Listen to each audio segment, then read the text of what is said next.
Bonjour à tous. Et pendant ce temps-là, pendant que Macron feint sa trêve politique, ils sont en train de construire ce gouvernement de coalition du PS à LR en passant par les macronistes, notamment pour appliquer la politique de Bruxelles qui vient de nous placer officiellement sous procédure de déficit excessif, c'est-à-dire sous tutelle. Les choses sont très claires ces dernières heures. Évidemment, on nous détourne le regard ailleurs, mais ça, ils le mettent en place. Et Macron en fume pour le mettre en place. Et vous savez, on en a parlé dès le soir de l'annonce de la dissolution le 9 juin dernier. Mais je vais vous expliquer ce qui est en train de se passer, les dernières annonces, les dernières tractations. Le lien avec l'Union européenne, c'est très important. Et à quel point, si ça ne fonctionnait pas, par contre, ça pourrait se retourner contre Macron qui pourrait être forcé à la démission ou alors il pourrait aller vers la destitution si les parlementaires utilisent l'article 68 de la Constitution. Tous les scénarios deviennent possibles. Dans tous les cas, ce qu'ils veulent, c'est la soumission aux politiques de Bruxelles. Et nous, ce que nous voulons, c'est notre libération nationale par la sortie de l'Union européenne, par le Frexit. Cette vidéo est très concrète. Vous allez voir, merci de la partager, pour ça de vous abonner à cette chaîne YouTube en cliquant sur le petit bouton s'abonner. Bien sûr, c'est un petit clic gratuit pour vous. Plus vous êtes abonné à la chaîne, je le redis clairement, entendez-le bien, plus vous êtes abonné à la chaîne, plus les vidéos automatiquement circulent et sont recommandées à des gens qui vont nous découvrir. C'est donc un geste extraordinaire que de s'abonner ou de se réabonner si YouTube vous a désabonné. À vous de vérifier à la chaîne par un petit clic gratuit. Profitez-en pour appuyer sur la cloche à côté, comme ça vous êtes notifié encore une fois dès qu'il y a une nouvelle vidéo automatiquement. C'est pratique pour vous. Merci beaucoup à vous pour cet abonnement à la chaîne. Allez, grande pétition nationale qui va vous parler. Elle est en lien sous la vidéo en description. Elle est nouvelle, elle cartonne. Non au wokisme qui divise, qui rabaisse. Oui au patriotisme qui rassemble et qui tire vers le haut. Si vous êtes d'accord, vous signez sous la vidéo en description. C'est en rapport bien sûr aussi avec les JO, la cérémonie, mais pas que. Et puis, il y a Arras, les assises de la souveraineté, samedi 14 septembre. Il y a un monde fou qui s'inscrit en ce moment. C'est ouvert à tous, adhérents comme non-adhérents des Patriotes. Le lien pour s'inscrire est sous la vidéo en description. Ne tardez plus, ça s'inscrit très vite. C'est le 14 septembre. Allez voir les programmes et intervenants provisoires. Ça va encore s'enrichir. C'est sous la vidéo en description. Le lien, je vous attends. Ne tardez plus à vous inscrire. Vraiment, c'est un bon conseil parce que ça part vraiment très très vite. Et puis, je vous attends. Le combat, il est là, hein. Mais j'ai besoin de vous. Là, j'ai vraiment, c'est la cerise sur le gâteau, c'est vraiment venir. Il faut adhérer ou reprendre votre adhésion annuelle si elle n'est plus à jour ou faire un don au mouvement pour nous aider à faire les assises et tout le reste et nos combats. Sinon, on ne peut pas. Nous sommes un mouvement qui est 100% dépendant des adhérents, réadhérents et donateurs. 100%. On a 0 centime d'aide publique, 0 centime d'aide banque, 0 centime privé, public, rien. Or, on fait et on n'arrêtera pas. Et on lâchera pas le morceau. Et on alerte et on fait. Mais je sais que vous allez venir, je sais que vous êtes là, vous avez le cœur et les convictions pour l'être ou pour nous aider par un don. En plus, c'est défiscalisé pour vous, hein.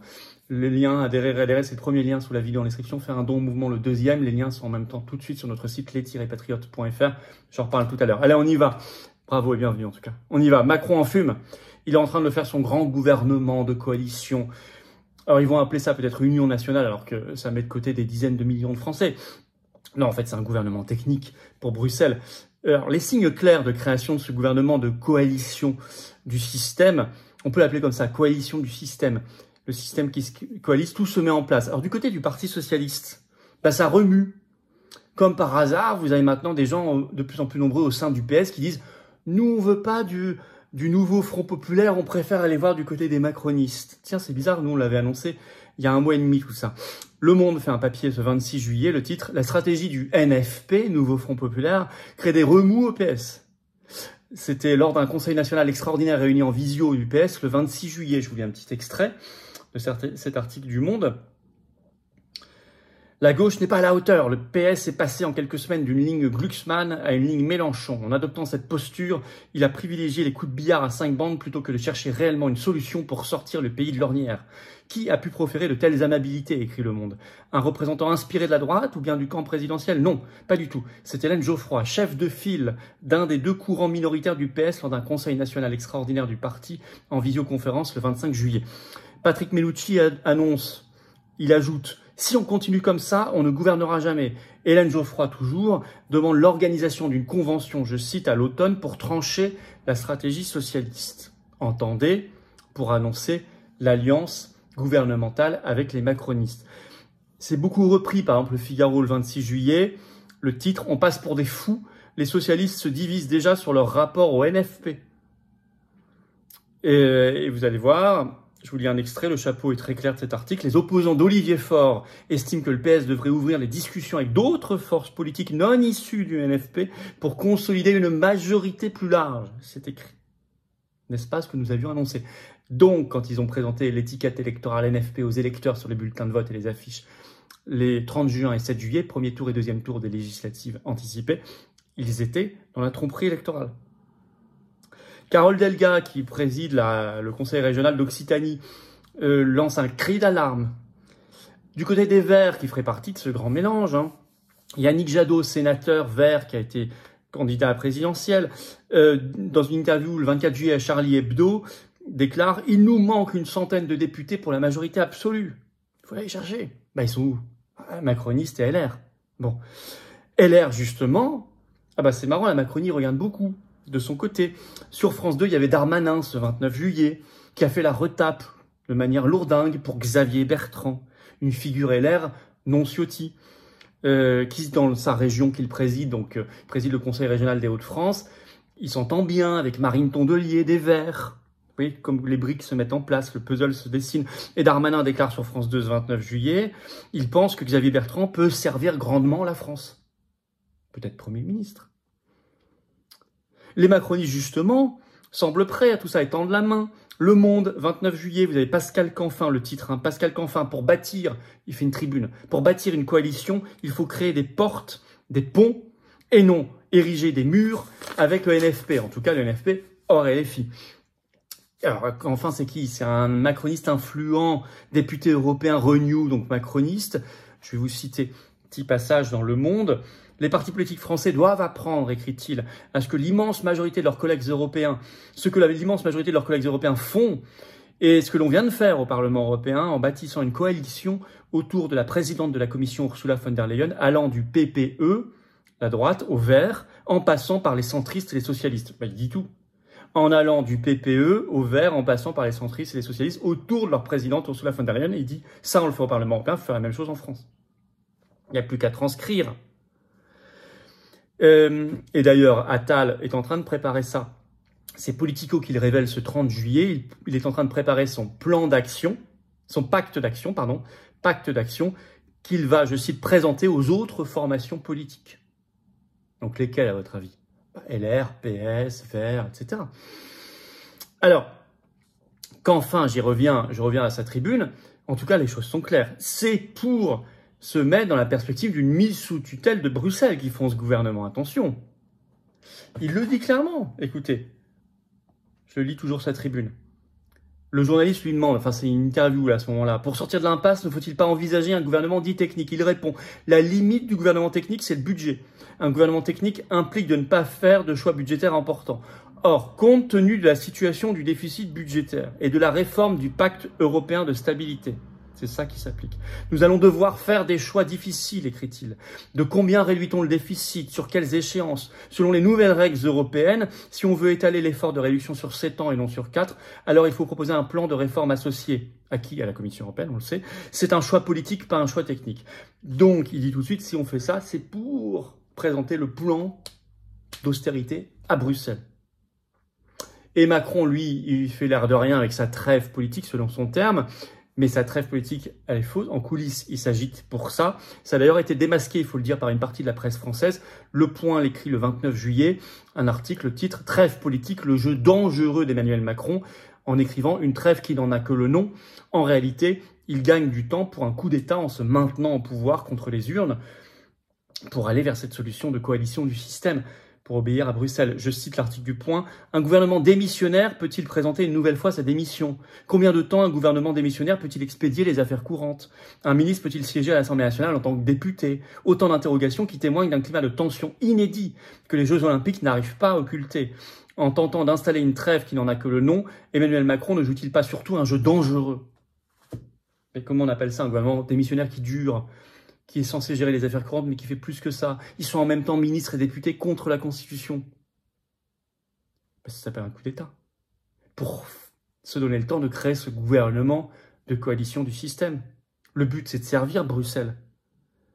Je rappelle que le 26 juillet dernier, il y a eu lancement formel de la procédure européenne contre la France pour procédure de déficit public excessif. On a maintenant un plan, je cite, à présenter à la Commission européenne avant le 20 septembre, qui sera évalué par elle-même en novembre prochain. France Info est très clair, dans un article du 29 juillet, ils expliquent tout, c'est la mise sous tutelle. Je vous cite. Cette procédure place les États concernés en surveillance renforcée par la Commission européenne. Le respect de leurs engagements sera inspecté et scruté. Au printemps 2025, printemps prochain, la France devra transmettre un rapport annuel d'avancement afin de préciser sa trajectoire budgétaire et de faire le point sur les réformes engagées. C'est une mise sous tutelle, avec amende possible dès 2025 de 2,7 milliards d'euros par an à payer à l'Union européenne. C'est pour faire ça qu'ils font ce gouvernement de coalition du système, pas pour autre chose. Et la trêve politique proposée par Macron est un piège pour se donner du temps de le faire. Il faut refuser tout ça, évidemment, parce que c'est notre mise en cage, notre mise sous tutelle. S'il n'y a pas de solution, il sera déjà, obligé d'aller vers une nouvelle dissolution en 2025, quand ça deviendra constitutionnellement possible, c'est-à-dire au bout d'un an. Il faut tenir jusque-là. 2, la seule solution, et tous les médias sont en train de commencer à l'écrire, institutionnelle, ce sera sa démission à lui, Macron. Ou alors les parlementaires devront aller vers sa destitution en agitant enfin l'article 68 de la Constitution. C'est pour ça qu'il faut tenir bon, ne pas aller dans ce piège du gouvernement de coalition, du système, ce gouvernement technique au service de Bruxelles. Dissolution à obtenir, démission de Macron ou destitution à obtenir. Pour ça, il faut gagner du temps, tenir. Empêcher cette coalition du système. Rejeter le piège de la trêve politique. Comment on fait déjà? En faisant savoir aux Français, en écrivant à ses députés, en faisant pression, nous à la rentrée, en faisant les assises de la souveraineté, en faisant des manifestations. C'est ça être efficace. Agir vraiment avec nos moyens. Moi, j'ai pas de baguette magique, mais on fait ce qu'on peut. Et les patriotes prennent toujours leurs responsabilités. On sera prêt par ailleurs s'il y a de la dissolution dans le rassemblement, parce qu'on lance le bloc souverainiste à Arras le 14 septembre par les assises de la souveraineté. Inscrivez-vous par un lien sous la vidéo en description dès maintenant à ces assises. Que vous soyez adhérent ou pas des patriotes, c'est ouvert à tous. Mais il faut s'inscrire très vite. Je vous attends dès maintenant. Il y a la pétition nationale, un non au wokisme qui divise, oui au patriotisme qui rassemble. À signer si vous voulez, à partager sous la vidéo en description en lien également. Abonnez-vous à la chaîne par un petit clic gratuit en dessous. Ça aide tellement à la diffusion des vidéos. Je vous en remercie si ce n'est pas fait ou si vous avez été désabonné par YouTube. Réabonnez-vous s'il vous plaît. À vous de vérifier. Je vous en remercie en tout cas beaucoup. Ça aide beaucoup à la diffusion des vidéos. Et puis je vous attends vraiment. J'ai besoin de vous. C'est peut-être le moment de s'engager, de se dire tiens, j'ai envie d'y aller en cette fin juillet. J'ai envie d'aider, d'apporter ma contribution. Ça fait longtemps que j'y réfléchis. J'ai envie d'aider mes enfants, mes petits-enfants, mon humanité, mon pays. J'ai envie de rencontrer des gens qui pensent comme moi près de chez moi. Je suis en métropole, outre-mer, à l'étranger. Mais oui, mais nous aussi. On est largement le plus grand mouvement souverainiste de France. Donc on est présent. Donc rejoignez-nous. Ensemble, on peut faire des choses. Vous en êtes conscients. Seul, on peut pas. Vous en êtes conscients aussi. Et moi, seul, je peux rien faire sans vous. Tout ça, ce sont les ingrédients pour adhérer aux Patriotes. Tardez plus. Ou réadhérez si vous êtes plus à jour de cotisation. Ou faites un don au mouvement si vous voulez nous aider à financer ces assises qui vont coûter cher sans un centime d'aide publique ni d'aide des banques. Ou nos affiches, nos tracts, nos manifs, les élections à préparer, à financer, tout ça. En plus, c'est défiscalisé aux 2/3 pour vous, tout ça. Vous adhérez, donnez au mouvement, ça fait baisser vos impôts. Massivement. Vous mettez 6 000, ça enlève 4 000 d'impôts. Vous mettez 60, ça enlève 40 d'impôts. Vous mettez 6 euros, ça enlève 4 euros d'impôts. Vous mettez 100, ça enlève 67, etc. Comment on fait pour adhérer, réadhérer? C'est le premier lien sous la vidéo en description. Ce lien est également commenté à épinglé, petite fiche sur l'écran maintenant et dans quelques secondes un lien sur l'écran. Facile. Faire un don au mouvement, c'est le deuxième lien sous la vidéo en description. Tous ces liens sont par ailleurs accessibles sur notre site les-patriotes.fr. Énorme bravo aux donateurs, aux réadhérents. Bienvenue aux nouveaux adhérents patriotes et vive la France.